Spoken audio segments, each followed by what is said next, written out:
a new episode of Be a Fan podcast. I am back. Name is Prime, LOL, on Twitter and all other social medias. Be a Fan podcast. We are breaking down week 2 and lots of things happening. Storylines keeps happening. Take that, you MFer who says that the LTA is not worth watching. This week was a major banger, and I am ready to dive in. Of course, we won't be able to cover everything, but we'll hit on some of the things that makes me excited as a fan, and I hope that I can create a conversation with all of you as well. What has been your favorite moment so far in the LTA? I know this season really, or split one at least I'll call it, went by fairly quickly, and that really put a lot of people down after the realization after week 2, like we won't see some of these teams. But I got some news for that, and we'll dive into that, what other people have said so far. But as a fan, this was an electrifying weekend.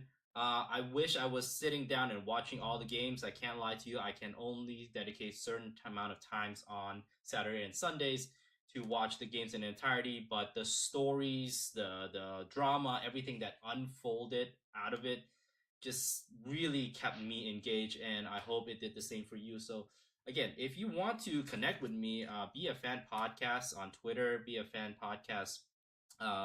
It would be a place that we can interact, dialogue, and if you want to jump on the show, please feel free to come on, and I'll leave the email and contact information in the show notes itself so that you can tell me why you are a fan, share your stories. We have a lot of amazing guests, and we have more amazing guests upcoming to talk to us about being a fan. All right, enough with the rambling. Let's dive in. So far, one of the bigger, talking points was Fearless Draft, how it's going after week 2 in North America, is especially. I know other pro regions have their fair share of it, and they, sentiment's been positive, but especially in NA, we noted that Best of 3 didn't showcase the full extent of what a Fearless Draft could look like, but even with the little pieces, I really like to see different composition, different ways of thinking. How are the teams thinking about picks and bans? How are they thinking about the different composition? If their champions are taken, do they go a niche pick? They just, all of them talk about they have this playbook ready, this tier list of players of the positions, and then it's just a matter of fitting together and practicing that in their, scrim time. And, wouldn't you know it, most the pros have talked positively. There's an overall good positive sentiment about that. And, it's here to stay. Once Best of 5 hits, it's going to be a full capability for us to see what this Fearless Draft can be about. Is it going to be the same as the LCK? I mean, the LPL, who is already implementing that. We'll see. We'll go forward that. I still think this is the better product than LEC. So screw you, all you LEC defenders thinking that you have a better product. No, we have an amazing set, even with the fewer teams, fewer games that were being played. I still enjoy it much, much more. I try giving LEC a chance. I'm following Jojo Pion whenever I can get a chance to watch him play. But at the end of the day, it's just a drag to kind of go through all 5 games of a best of ones. And I don't miss it. I don't miss the best of one. What can you say? Going on to our second biggest topic, it is streaming scrims. It finally happened. There was an announcement made last week by Riot to allow that for teams. They can dedicate a scrim block, which is composed of, I think, a full three games through 5. But you get to see the whole gamut. You get to see players, and the way they set it up is up to the team. So FlyQuest absolutely jump on that chance, and C9, who had publicly said that they have no problem scrimming, took that chance. So this Tuesday we saw a match between C9 and FlyQuest, and why wouldn't you have it? It was fun. I know this is a first, and it brought a lot of novelty, and there was a good amount of numbers that show that there's a lot of viewers. I don't know if it's gonna sustain, but it doesn't matter, because at the end of the day, when you have time, go watch it. It's really, really fun to see what the possibility could be to playing with a team, what it sounds like for pro communication, right? You get to hear their comms. Depending on which streams you're tuning in, you hear the primary comms from the player, from their perspective, and hearing it from others. And it's almost like Valorant with the voice comm, which is something that League doesn't have, and we've been asking for it for a long time. I get it. I get why, but that's a separate conversation. it really just gives you that feel for how they coordinate, how they set up rotations, strategies. Whipple is, of course, this is the one I tuned in because he's the one that championed this. Was just telling the team, hey, don't worry about me. I can survive this. I am more tanky as a state. So those are some really good communications that I wish and I have in my solo queue, right? Because you don't want to jump in and try to save a teammate who doesn't need your saving in times. I really remember a lot of those times. And apart from that, the drafts, the compositions, how it's played, you get to see it from different perspective because I know all the FlyQuest players streamed. I believe all the C9 players did as well. I tuned into Vulcans. The numbers were gonna look a little different because Whipple had like in the 10,000s of views, and Vulcan at that time, right now, middle of the day, who knew, right? Maybe a couple of hundreds. But overall, the combined numbers show that there is an interest, but I don't. We'll hope that this keeps on going. I really do. There's interest. What this does bring to mind is it brings us back to the origin of league esports and esports itself and why it's different from traditional sports. A lot of times in traditional sports, they have their generic fan base that grew from playing in your backyard to playing in organized sports. Esports started as a content thing, and that is what drew a lot of people to watching and forming this sport. And that is a piece of history that I didn't make the connection until a couple of people said it. You hear it on the dive by Kobe Chat and Meteos, and then you hear from Papa Smithy too in his little brief video. That's gonna be. I'll show you a brief clip, and just his words of what were streaming scrims was So like. I'm proud to share with the world that today FlyQuest will be streaming our scrims.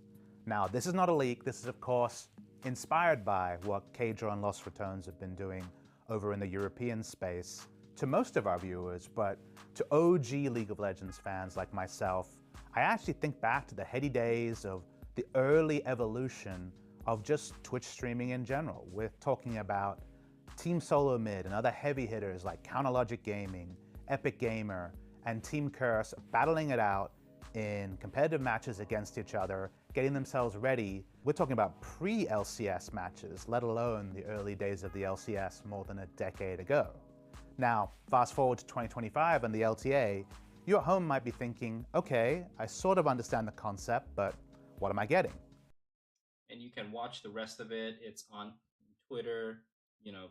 Just head on to Papa Smithy's post or FlyQuest post, and that is what drew a lot of the people. Now, this was preceded before my time, before I became a fan, so I didn't know it as well as like that, but I did get the sentiment. It's content, and what streaming scrims can't allow people to do, allow players to do, allow teams to do, is produce a lot of content while practicing and training for it. And really, you're not revealing a lot, in my opinion. And I am ready to really have a dialogue with anyone who has the other opinion because I need to have a dialogue. I need to hear from all sides, right? But a lot of times, from the outside looking in, you know, the news that you get from scrims is that it's unimportant. It doesn't matter. The results doesn't matter. Why? Because players are lazy or not motivated or not even taking it seriously a lot of times, or they hear things like oh, they're gonna quit when things don't go their way. They're really not taking those moments to really make stream scrims, or not, I mean, sorry, scrims in itself that important. And yet you hear a lot of staunch defenders say, oh, but the scrims are a way to hide things and formulate secret experimental strategies and all that jazz. And at the end of the day, how do you tell me on the one hand that it's not important, and on the other hand it's so important for the success of your team's performance at the same time? It doesn't make sense to me, and it could be in anything because I know SOAS reacted really strongly against it, and telling us like the EU would never do something like that. Mind you, that this idea did come from Los Ratones, but of course they are a content team, so they don't they want to see I guess tier one game and ERL as separate, or maybe not even ERL and NLC, it's complete separate entity. But and hey, if this helps build a brand, um, putting yourself out there, and the results shouldn't matter, right, for you, and yet you can take that as a moment to work on other minor things that's not big secret. I know sports teams, football teams do that, where they have a portion of their practices that is open to the media. There's nothing to hide. Then there's a portion that's closed to the media where they can practice more in game day type of stuff. This is the idea that we're working with. We have a moment where everyone's public, everyone gets to watch them, be involved and get see it from the pros perspective, and then you have a block majority of the block of scrims where people are not don't have privy to it, and now we're part of that conversation instead of waiting for things like the dive, instead of waiting for other podcasts like the C9's sorry forecast to tell us, oh, scrim went great, scrim went bad, or post game interview. Now we can understand a little bit, we see a little bit, and we're more invested in it, and it's good for fans like myself to be in the know, and for people to enjoy a little bit about what being said. And so I hope it's here to stay. I think if you have that same sentiment as I do, support the stream scrims. I think, as far as I heard today, it's going to try experimenting it on Tuesdays in the middle of the day. If you're in the East Coast, it's like smack dab in the afternoon. If you're in the West Coast, it's probably in the morning hours, where everyone is just about getting ready for their day. And so, you know, let me hear your thoughts. I'm ready to have a conversation with you about stream scrims and how you've thought and how you find it. On the other news, the one that I'm really going to dive into a little bit more than anything is the Dignitas versus XU. Um, in this past week, Dignitas reverse swept uh, the Skies. The Skies was looking really good in game one, and that was giving a lot of fans, fans of the Skies, a lot of hope. It also gave me a sense that, hey, this team, it can come together and make it serious. They look competitive, right? And maybe they'll knock out Dignitas. There was a really good chance, a really good sentiment. But Dignitas honed down. It was Scheiden's game back, and maybe the first game was just getting through the onstage nerves. But at the end of the day, I think they were still supposed to win. They're supposedly the more quote unquote talented team, and with backing.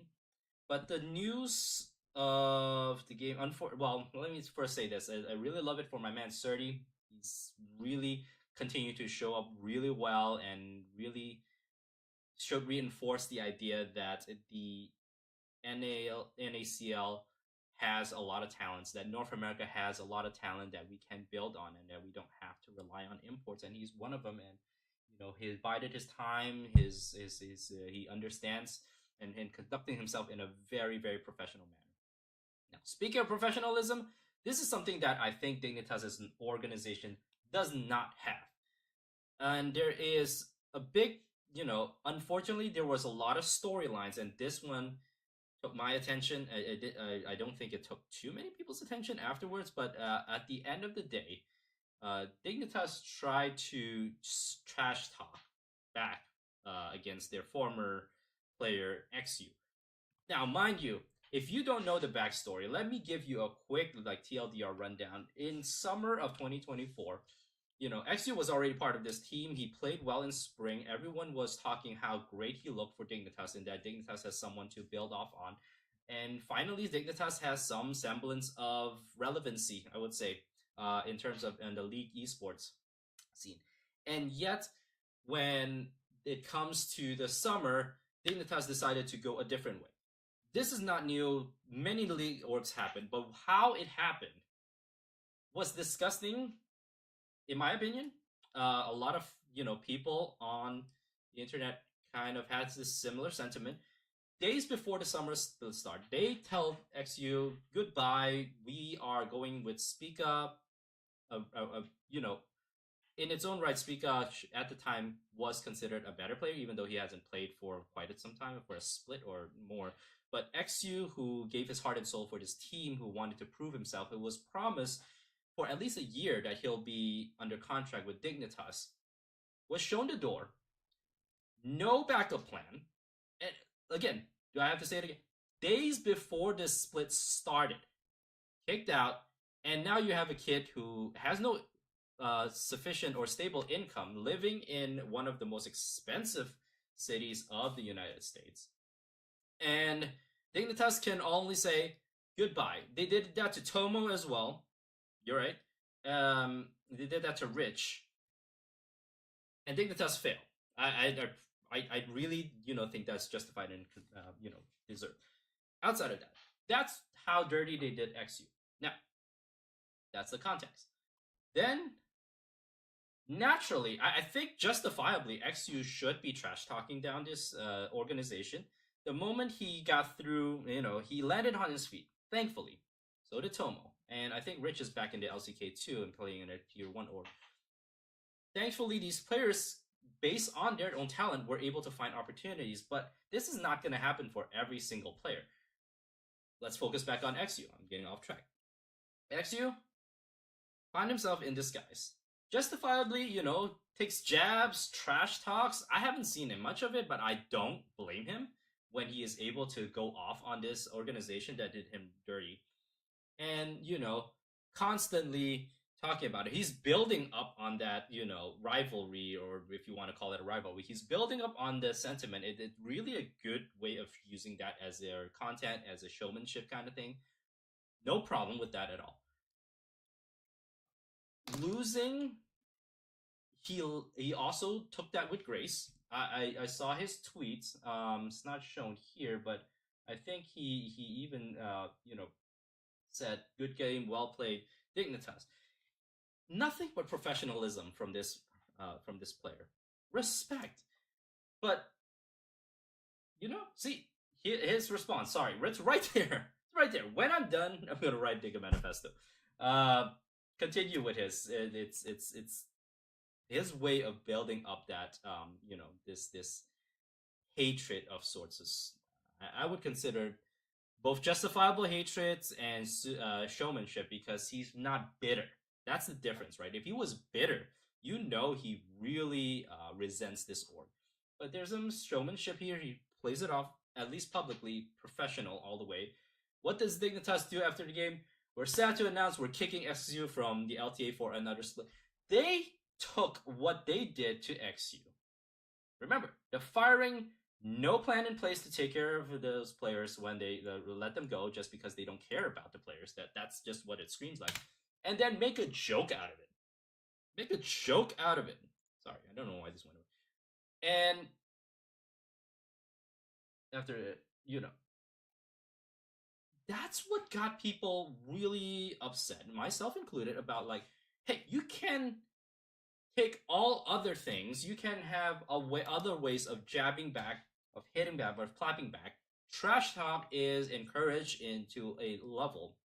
I don't want to regulate it. I don't think fans should regulate it either, right? But there is a line that, we have to be mindful of. This is, in my opinion, more on the ethical sides of things. And yet I have some of my good friends on the content side say, oh, they did nothing wrong. This is just a clapback. This is just trash talk.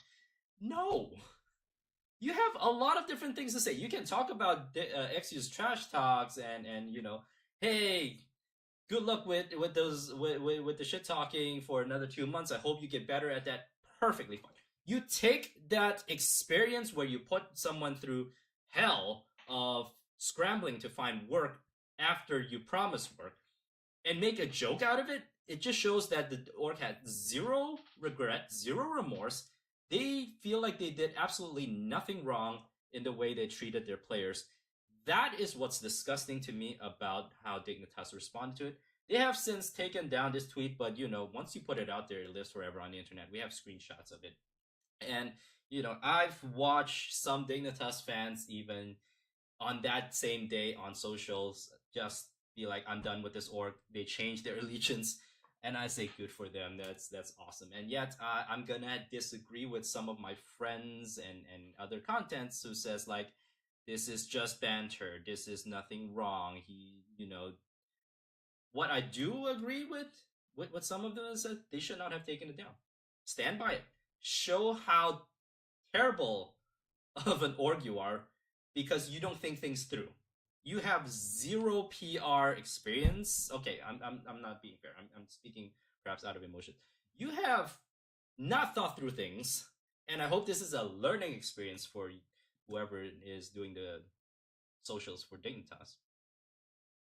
And you know, take it as a learning opportunity. Just leave it up, and issue some acknowledgement that this is not something that you want to stand for. But I think they just took it down and zero acknowledgement. At least I didn't see any acknowledgement of why it was necessary to take it down. It just makes me a bigger fan of XU, which is great. But orgs, you can do better. Take this as a learning example. Learn what repercussions, what how it can land with some people, and it's not about being soft. I don't understand why someone would say, oh, it's soft that you think you're offended by. I really am. I'm just saying, treat people with respect, and that absolutely was disrespectful. Trash talk disrespect is completely different from a human to human, a ethical uh, connection and ethical type of respect that we can have out there. But be that as may, Dignitas is going to the next round. They have another chance to make it to Brazil, and they had their work cut out for them because their opponents are the hurting. I would believe they're hurting Team Liquid. Um, I really need to look into the bracket, so give me a moment, folks. Because this is spoiler ahead. We'll go through the rest of the games. Shopify survives also a game against Lions, which surprised a lot when Lions took the first games, where people are like, huh, "Is Shopify really the worst team?" Thankfully, Halifax turned it around, was able to be like, "No, no, no, no, no, no, we can't do this. We can't we can't be the worst team." A lot of people really talked down on Palafox, his performance, and rightfully so. But just like Dave Shinok says, his comeback arc can only happen in a best of three. So game 2 and 3, he took over and showed up really, really strongly. Um, so where is America's? So Shopify will advance to the next round as well, and having a shot at uh,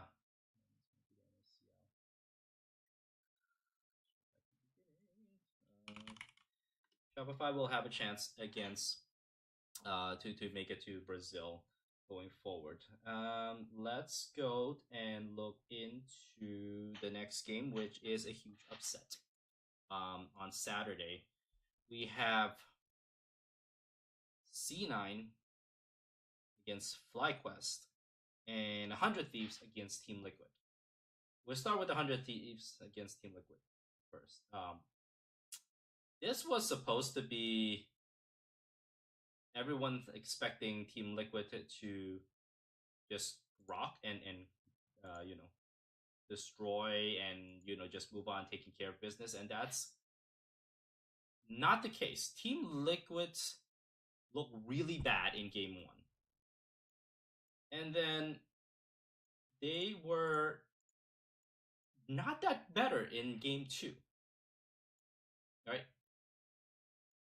They were Shopify will play against Team Liquid. Yes, taking the chance for Yes. Excuse me. Um, it was a mistake by Quid that actually got Team Liquid to come back with a game two. And yes, the momentum could have swung really, really bad, poorly for game three, but at the end of the day, it looked like Team Liquid was not prepared, and 100 Thieves were way more prepared and really showed up well. Sniper impresses me. Did not have that sophomore slump that I was expecting. Uh, didn't, you know, shit on Impact, but he at least played really well in those moments. But the team is what's coming together. FBI fits like a glove with Ayla, and Ayla got a lot of recognition for this gameplay, for his gameplay in this series, in the 3 game series. You know, I would have said I kept making fun, like 100 Thieves actually 3-0 Team Liquid, but you know, Team Liquid has a lot of questions right now. Is running it back? Were they complacent? Did something? Did they hit a peak last year and thought that they were, uh, you know, you know, the shit, right?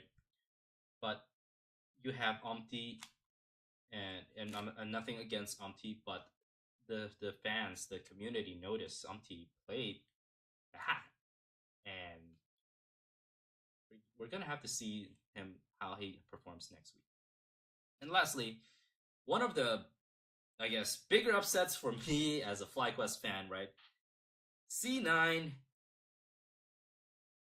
won in 2-1 fashion, and really just did really well in knowing how to respond to FlyQuest. FlyQuest, with all their shit talking throughout the week, how they were the best, stream scrims, looking good. After game one, it looked like that was the case because FlyQuest really stomped on C9 in that first game. But then game two and three came around, and Vulcan played extremely well. Loki was definitely a game changer for this organization, and they made no, secret about how Loki fits really well, is motivated, fits well with the team. Short of saying he's better than Jojo Pyun because results just tells that story, and you can tell that in faces. I have all the recap in my YouTube Shorts and TikTok if you want to see that. I put in some time doing editing. Please give it a watch. For me, I really really did enjoy taking the time to you know putting those videos together. They were not easy. So you know, and there's a lot of things that ways for everyone to just be involved as a fan, and so this week, let me go through other ways you can get connected. If it's more than Hotline League, if it's more than a dive that you want to stay connected, Dave's Rendezvous was released, I think, today, where he was gushing about the his team, his team, the 100 Thieves, how they are best team in NA. I mean, can you really blame him? He's rightfully gushing that right now. These are 2 hours ago. This one. These are going to Brazil. Get connected with LOL Mihir, who I'll show a short clip. I put it in my TikTok shorts as well. And like just sit there like a good boy for like 5 minutes, and then we can get out. If we have the most inting points by the end of the week. Freaky ass team. What Bro. Go follow him, man. He's hilarious. His handle is LOLMIHIR. He's sending out those interviews. The LTA report as well by Cloud Siki and Marn Media can be found on YouTube. They release it every week. I think they took the latest one was they partly did the co-streaming with FlyQuest as well, and you get to watch it on their channel, and they get to talk about it from their point of view. These are some ways you can get access and continue to be a fan, be in the know. But my favorite one, it will continue to be being involved in the Discord because the people are there educating me about everything from history, from the formats to the structure, and so join in the LTA Discord. All right. The last thing I'll talk about is crowning our content of the week. There was not a lot of content this week, and I bookmarked one of my favorites. I think I will crown, 100 Thieves for making a very fun short.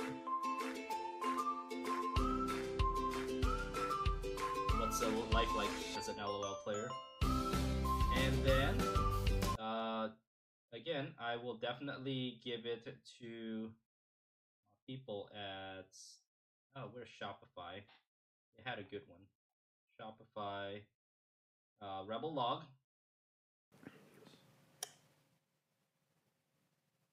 My name is Fudge.